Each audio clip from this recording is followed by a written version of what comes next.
Because if I go back again, I have very less time to prepare after coming from plant Right. manufacturing, and so And I it was used a to- tiring day as Yeah. well. I've done field life. It's very tiring. Yeah, that too in a manufacturing plant with the full pollution. Yeah. So what I used to do is what work was assigned to me, what project, if that has to be happened, like if I have to do that in 3 hours, I would complete in 2.5 hours, something like that, and I would use that half an hour break. Not break actually, but half an hour I used to. There's time saved. Yeah, that saved. I used to solve DILR actually because that was my favorite section. Yeah.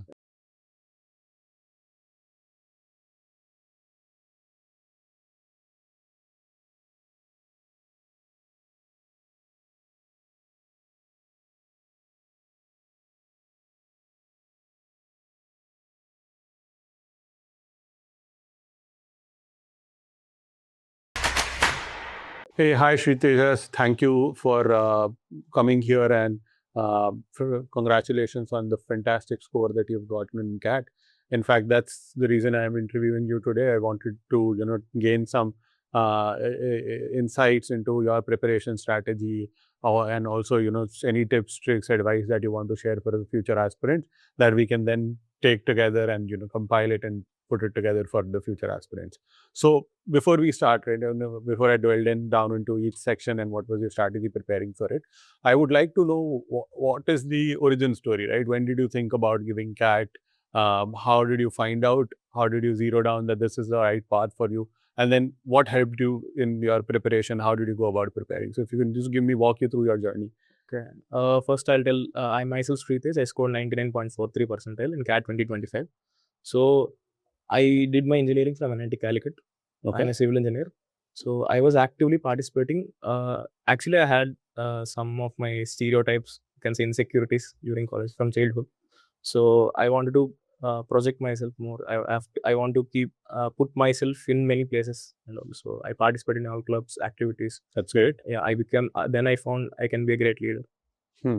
It's not exaggerated. I mean, I have. Of I course, have to become. you get an intuition about what your strengths Yeah, are. and I'm good at working with teams. Okay. Building something great. That's Yeah, and also half the journey. Right? Yeah. And also I'm good with academics. My civil Correct. academics. So I couldn't decide where to go. Then I picked up a job from my campus placements, which provided me a bit of both. I started working with Hindalco, Aditya Birla Group. Yeah. Which was a project management role. Okay. So, wonderful. Which is a compilation of both basically, technical, my civil technical and right. Yeah, and then in the journey there, I realized more than more than a technical person, I would be better fit in a manager position, and it enhances my learning also, and it for better good. Of course. Yeah. Then I started. That's when you started zeroing. Yeah. Zeroing down on MBA. MBA actually. Then I thought of going for a GRE or CAT. Okay. But I have a very less experience when I decided. So obvious choice. Of course, GMAT, GRE require a high. And also the geopolitics going on. So yes, there are very few destinations left for you to pursue in your higher education. Yeah. So the pace India is growing now. CAT is an option which immediately I can reach my goal better. So I boiled down. That decision boiled down there. Right. So then I started researching which CAT in coaching institutes, because I'm working full time. It's a field job. Right. So it's like, actually it's a manufacturing industry. I have to go at 8 o'clock until 6 p.m. 8 to 6. So after that, I'm tired. This hell like a period. Fully, it's in training actually. So full time we would stay in site. So it was a tiring experience. Then I decided I should go for a coaching rather than preparing self, because I need that motivation, extra motivation. Right, and a discipline. Yeah.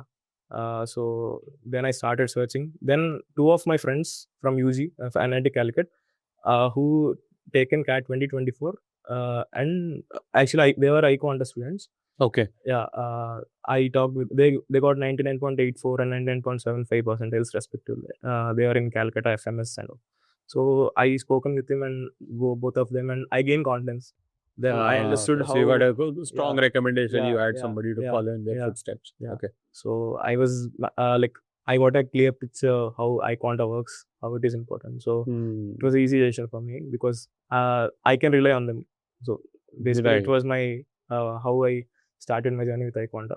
Right. Yeah. In the hindsight, does it feel like the right decision to have taken? Yeah, definitely, yes. Because I started early. I started in February. Okay. Because I had less time and I am a general engineer there. So Right. I was targeting IIM Bangalore. Right. So I need a very high percentile for that. So that's made me start early.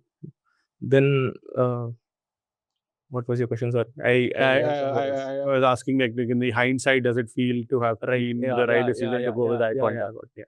Then needing a high percentile, requiring a high percentile, iQuanta gave so much material for me. Right. Yeah, it's like a ocean of material. Physical material, digital materials, and 5 different types of classes. Dual pedagogy was was the highlight of the iQuanta. I can say the application class and live classes. Right. Because live classes are, I mean, you sit in a class, they teach, you learn. But application classes are where you apply those concepts that day itself. So it will be reinforced well. That is a best part I have. I mean, I never seen anywhere else than iQuanta. The application classes are also embedded with those tips and tricks that Indrajit has compiled over the years. Did they help during the exam to save some crucial minutes? Mostly in quant, actually. Okay. Yeah. I you saved some time also. Yeah. What is it? I would love to actually know. I mean, my strongest section was DILR. But in the D day, I couldn't do well in DILR. There is always a surprise that day in curveball. That day was not my day. Yeah. It was my lowest score I could ever get in last 2 months before CAT. Okay. So, okay, I stopped. I mean, I took a pause for 30 seconds and reminded, okay, our teachers, our faculty has told us already, this might happen. This should not affect my overall score. Then I attempted quant with full focus. It's actually, I attempted a 14 and all 14 were correct. Which boosted my percentile. Wow. I got a 99.9. Yeah, that happens. People are not able to buffer between the different sections. So if VRC has gone bad, then sometimes it has actually not even gone bad, right? Because and that I was talking to somebody earlier in the day also that at times it happens that we are used to absolute exams, right, which are percentage based. Now this is a percentile based exam. So if it's hard for everybody. So if it's gone bad, it's also might have gone equally bad for everyone. But what happens is that you are comparing it to your own past attempts, and that kind of spills over into the next section that you're doing. Then actually you will discover that your VRC was not that bad, but now you've screwed the next 2 sections because of that. Yeah. So it's very important to buffer. And I'm glad that you mentioned that the faculties had already preempted that and told you that it might happen, so you don't lose your calm and balance of mind. Go with a fresh mind for the next section. And of course, you've done brilliantly in quant. Thank you for that. In quant, speed versus accuracy. Do you have like a straight mantra saying, "Hey, speed is important," or "Hey, accuracy"? Always accuracy for me in all 3 sections. Okay. Yeah. Because if you, I mean, if you do all the questions in 20 minutes also without accuracy, there is no point. Fair enough. Yeah. Right.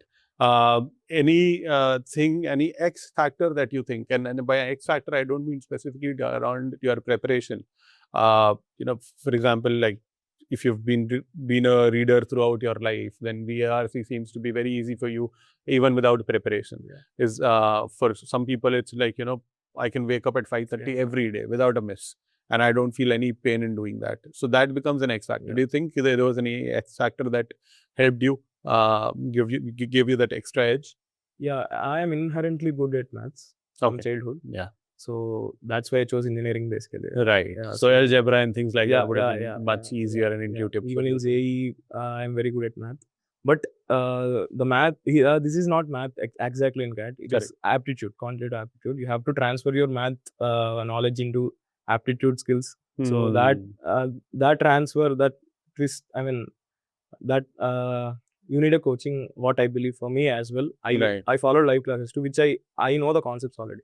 Right. I used to follow them with 1.5x something because I know the concepts. Of course, but you still went through everything as a refresher of sorts. Maybe X factor, I can say not giving up.